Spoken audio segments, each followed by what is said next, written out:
चांदी में, और यहाँ पर आज हम देख रहे हैं कि एक दायरे में कारोबार हो रहा है। सपाट है सोना 60,750 के करीब, और चांदी भी 73,200 के करीब इस वक्त कारोबार कर रहा है। इसमें डॉलर इंडेक्स में जो नरमी आई है, अब 4.5% के नीचे कारोबार कर रहा है बॉन्ड यील्ड्स, और डॉलर इंडेक्स में भी हम देख रहे हैं कि सपाट कारोबार ही हो रहा है। 103 के करीब अब डॉलर इंडेक्स पहुंच चुका है। ये सभी चीज़ें ट्रिगर का काम कर रही हैं सोने में, और हम देख रहे हैं कि वहाँ पर अच्छी रिकवरी आ रही है। तीनों एक्सपर्ट हमारे साथ मौजूद है, एक एक करके उनसे समझेंगे कि सोने में किस तरह का ट्रेड लेना चाहिए। दीपेश, सबसे पहले आपसे शुरुआत करेंगे। बहुत बहुत शुक्रिया समय देने के लिए। बताइए सोने में क्या ट्रेड लेना चाहिए। पहले आपका शुक्रिया शो पे बुलाने के लिए। Good morning. देखिए, अगर सोने की बात करेंगे तो कहीं ना कहीं हम एमसीएक्स में नियर ऑल टाइम हाई के आसपास चल रहे हैं, तो डेफिनेटली मोमेंटम तो पॉजिटिव है। लेकिन हम ये भी देख रहे हैं कि सिल्वर का जो मोमेंटम है वो सोने के मुकाबले ज्यादा बेटर है। तो अगर आप दोनों में से किसी एक में खरीदारी करने की कोशिश कर रहे हैं फॉर ट्रेडिंग पर्पसेस, तो आप सिल्वर में ज्यादा ध्यान दीजिए।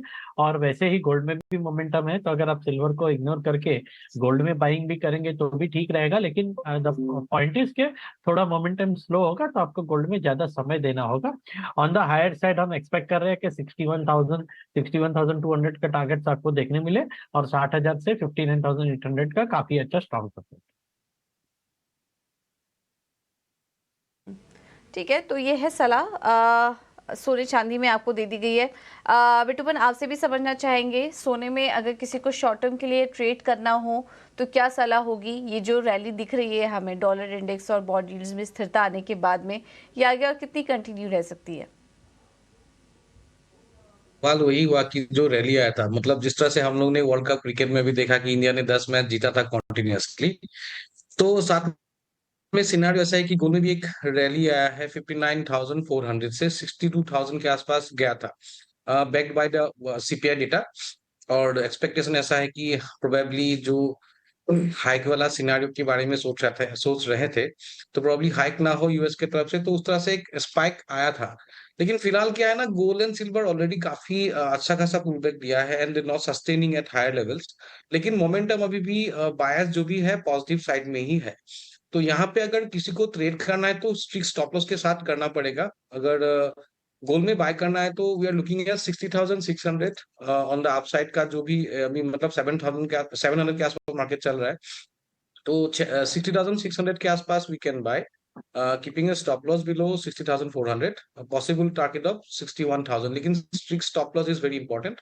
और सिल्वर में भी सिनारियो उस तरह का ही है। 74,000 वाला जो लेवल है अभी ये तोड़ नहीं पा रहा है, और वहां से एक रिजेक्शन आ रहा है।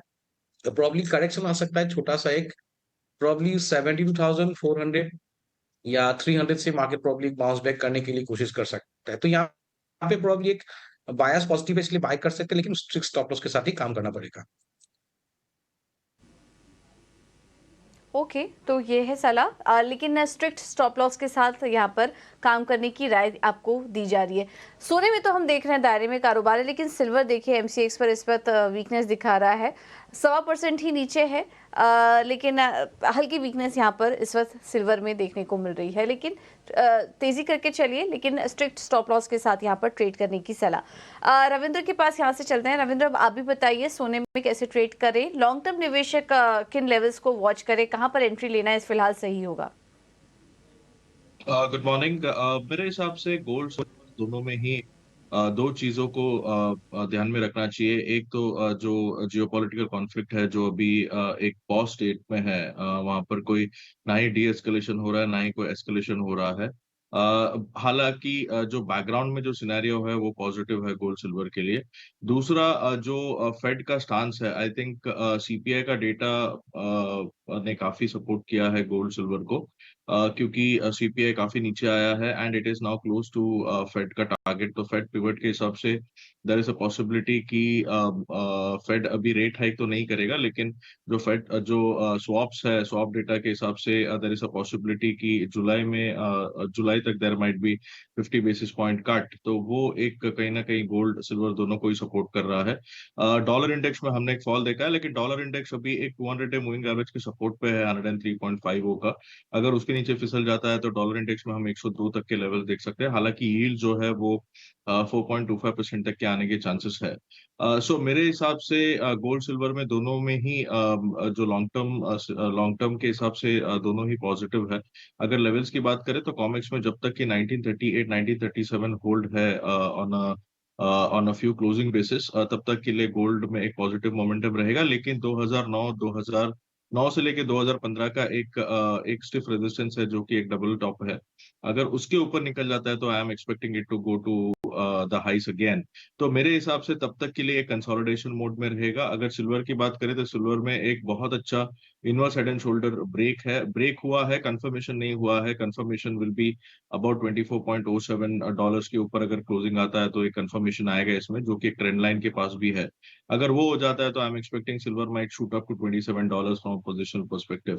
तो मेरे हिसाब से इन लेवल्स को वॉच करना चाहिए। अगर एमसीएक्स की बात करें तो एमसीएक्स में सिल्वर में 73,900 के ऊपर अगर सस्टेन करता है तो एक कंफर्मेशन पूरा हो जाएगा and we might see prices going higher towards 77,000 again. So ये लेवल्स है, इसको वॉच करना चाहिए। अदरवाइज बायस जो है वो अभी भी पॉजिटिव है। हो सकता है कि थोड़ा सा ये कंसोलिडेट करे और उसके बाद एक ब्रेकआउट आए। इंट्राडे पर्सपेक्टिव से सिल्वर को नीचे अगर आता है टुवर्ड 72,600 72,700, आई थिंक वहां पे एक बार बाइंग अट्रैक्ट होगा। और गोल्ड की बात करें तो गोल्ड में अराउंड 60,600 के आसपास एक बाइंग जोन है, 60,400 का सपोर्ट है और अपसाइड हमें लगता है कि एक बार 60,900 तक के लेवल दिख सकते हैं। ठीक है, तो ये है सलाह सोने चांदी पर।